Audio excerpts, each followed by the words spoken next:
Bonjour. Donc dans cette vidéo, je voulais parler de la notion de foi dans le bouddhisme et donc faire la différence entre deux concepts qui sont plus ou moins l'un à l'inverse de l'autre.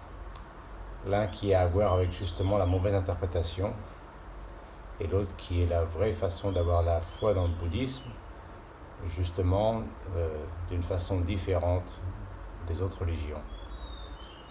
Ça vient aussi d'une petite vidéo que j'ai regardée d'une chaîne sur les médias qui est très populaire, qui interviewe maintenant tout type de gens. C'est un peu le passage obligé, mais je ne vais pas en faire la publicité, mais parce que aussi je trouve que c'est le présentateur est moyen. Mais à un moment aussi, il y a cette vidéo en fait de ce médecin légiste, donc qui est assez populaire maintenant sur cette chaîne, et justement qui en tant que médecin légiste aime aussi résoudre les scènes de crime, essaie vraiment de trouver tous les trucs, les raisons et tout ça, et aussi donc a une certaine passion par rapport au linceul de Jésus. Et donc dans une émission, il est en face d'un prêtre, et donc il discute un peu de tout ça.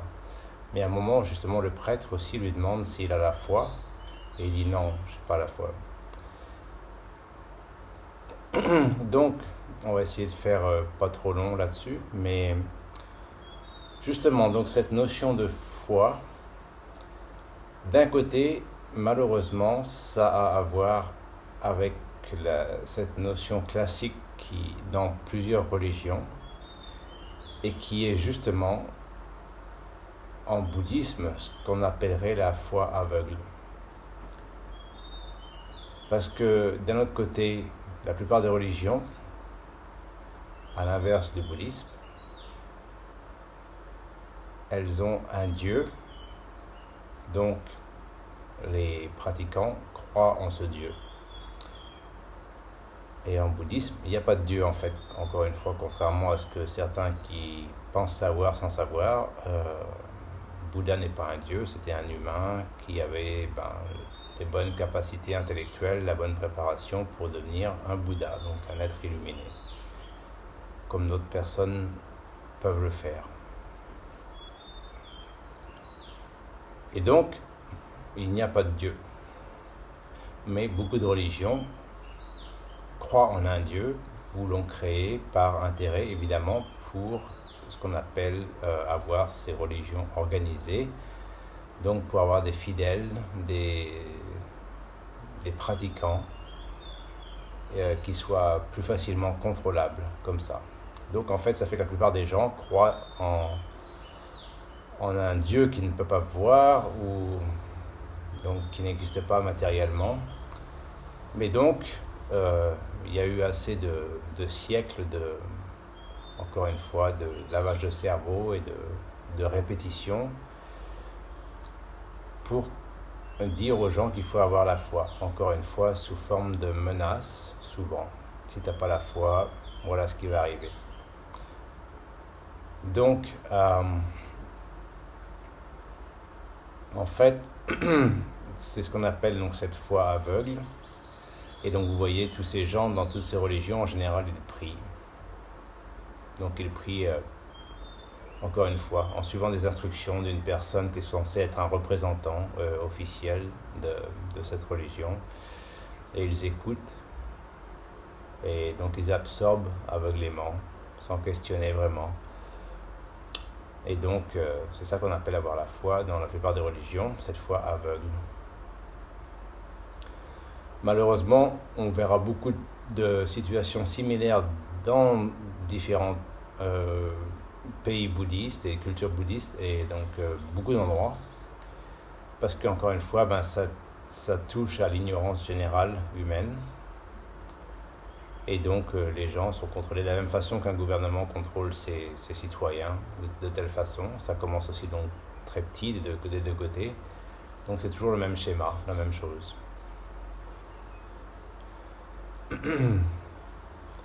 Et en fait, Donc oui, beaucoup de bouddhistes aussi vont dans un sens prier, donc ils vont faire la même chose que les autres religions. Et sous cette forme-là, c'est donc pas le vrai bouddhisme pour nous, mais en fait la version religion organisée, bouddhisme, sous le label comme ça. Et donc les gens vont réciter les textes. Il y a toujours des textes, fameux textes d'origine, et donc les gens vont les réciter plus ou moins par cœur, et puis donc vont prier dans un sens. Ce qui est encore une fois pour nous basé sur l'ignorance et donc de la foi aveugle. D'un autre côté, le principe du vrai bouddhisme originel et donc de l'enseignement du Bouddha, c'est lié en fait à justement les critiques générales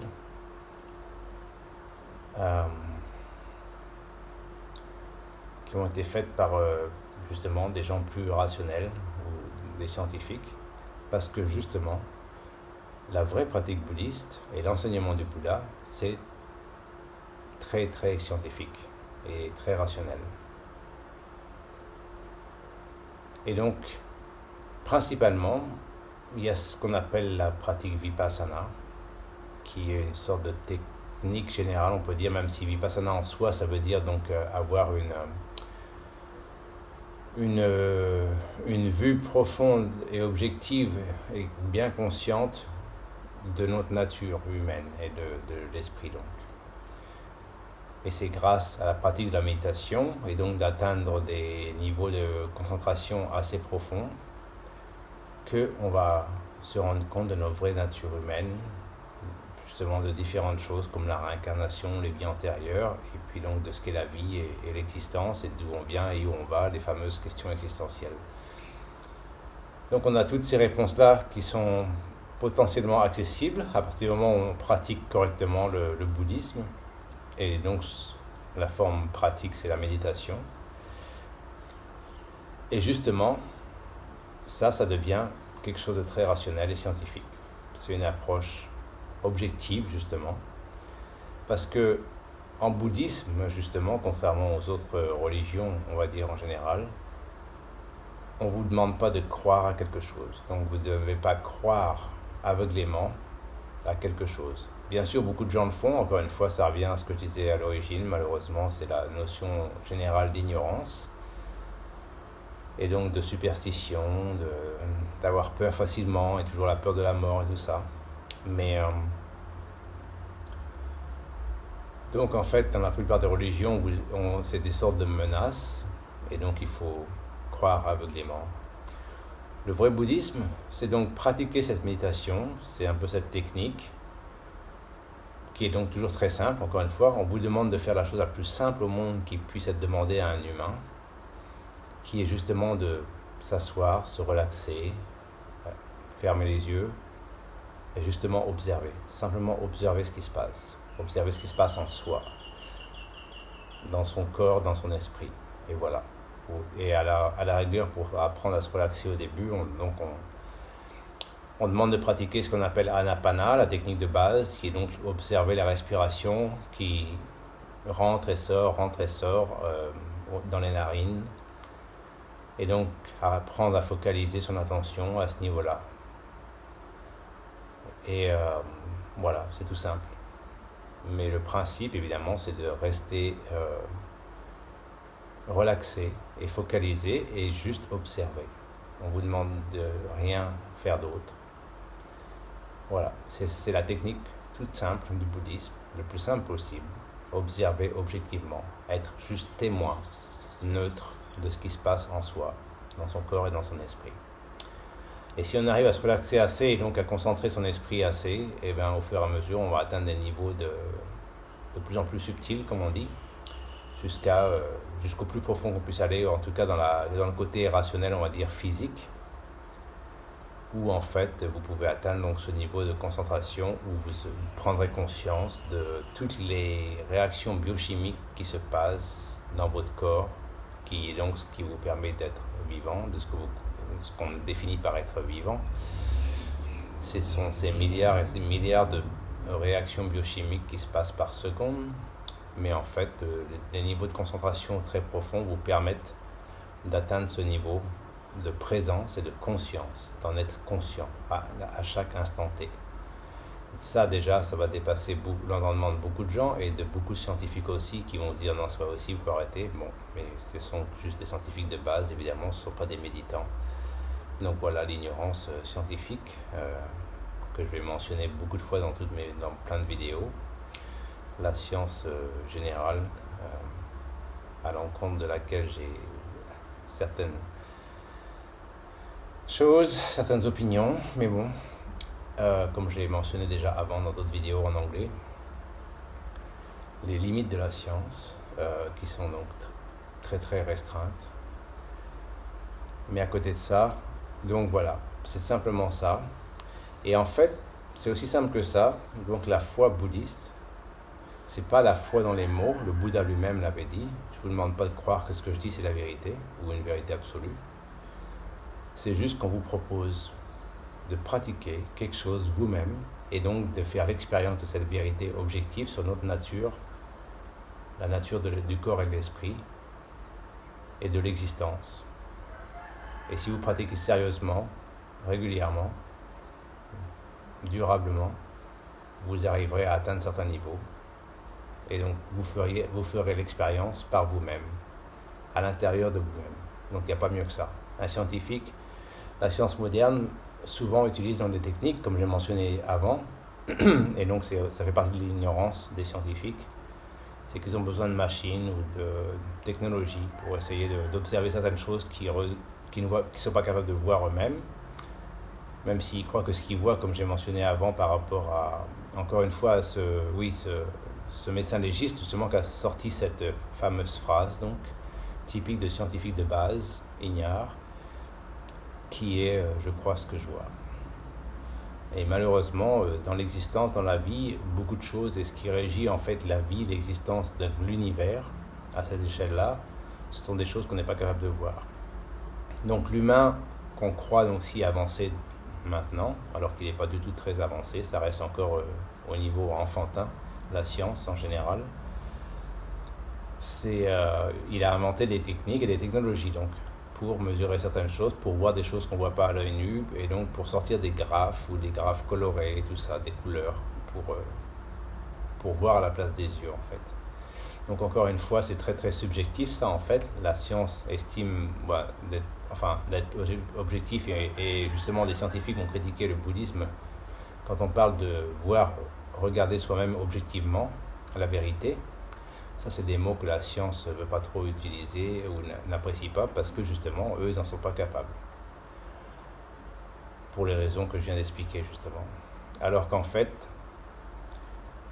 le principe, c'est ça. C'est que c'est de la vision et la déduction indirecte et justement due aux limites mentales aussi des scientifiques et donc de leur perception des choses, des résultats que leur technologie leur donne.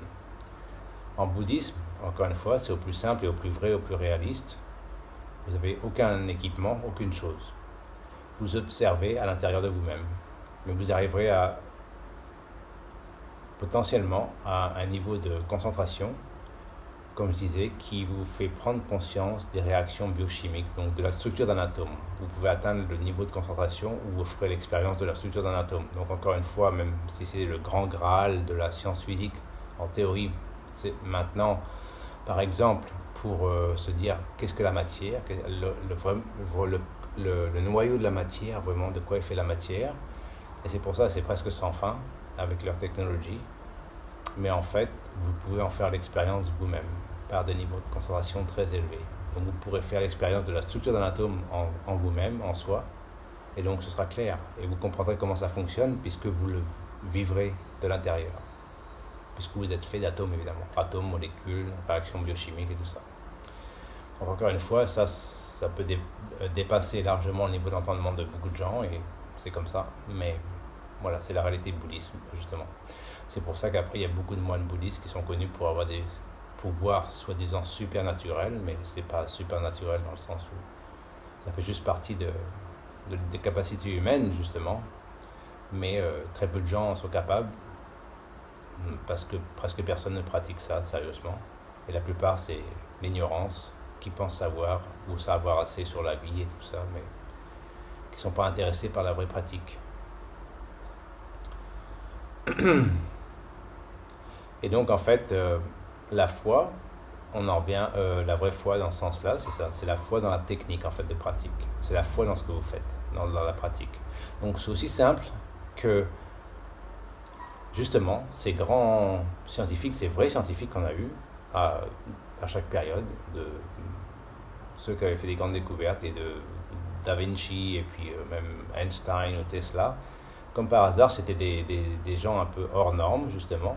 Donc vous appelez ça des génies, mais c'est pas une question de génie, c'est une question d'avoir quelque chose en soi qui vous permet justement de visualiser certaines choses hors de la boîte, hors de la boîte très étroite de la science classique. Vous avez quelque chose en vous qui vous pousse à considérer d'autres concepts différents. Et puis justement, vous avez cette foi en votre pratique, dans ce que vous faites. Donc, les vrais scientifiques qui ont fait des découvertes vraiment, vraiment importantes et très avancées pour leur époque, justement, en général, allaient à l'encontre donc, du mainstream, comme on dit, de ce qui était admis à l'époque, se faisaient critiquer souvent, mais ils avaient la foi dans ce qu'ils faisaient. Après, un sportif, c'est pareil. Un sportif qui va atteindre le haut niveau, il faut qu'il ait la foi dans son entraînement, dans sa pratique. C'est de cette foi qu'on parle. Donc, c'est la même chose dans le bouddhisme. C'est tout simplement ça. Mais la foi, ça aide, justement. Ça donne la motivation profonde, intrinsèque et constante qui va vous pousser vers l'avant, toujours, toujours, toujours. Donc, c'est tout simplement ça, la notion de foi dans le bouddhisme. C'est la vraie foi comme ça. C'est pas de la foi aveugle.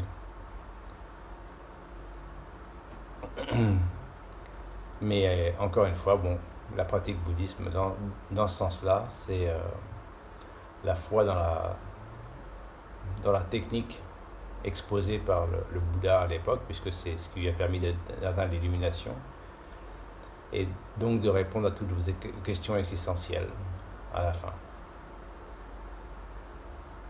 Et justement, le principe, c'est de vivre de l'intérieur les choses. Donc, c'est de la vérité objective. Parce que vous en faites l'expérience en soi. Et après ça, tout devient clair, justement. Et c'est pour ça qu'on peut prendre beaucoup de distance. Et c'est comme ça qu'on développe ce qu'on appelle aussi la sagesse, vraiment la sagesse bouddhiste. Parce qu'une fois qu'on a pris conscience de notre vraie nature, de corps et d'esprit, et donc de l'existence en général, et puis d'après ça développe à l'échelle universelle, bon, c'est bon, on a fait un peu le tour et on peut relativiser tout, la vie, l'existence. C'est pour ça que la mort c'est pas la même notion, ça évidemment on n'a plus peur de rien, on comprend tout sur le continuum de l'existence. Mais une fois qu'on peut en avoir fini, justement, c'est le principe en bouddhisme, c'est d'atteindre ce plus haut niveau de concentration et donc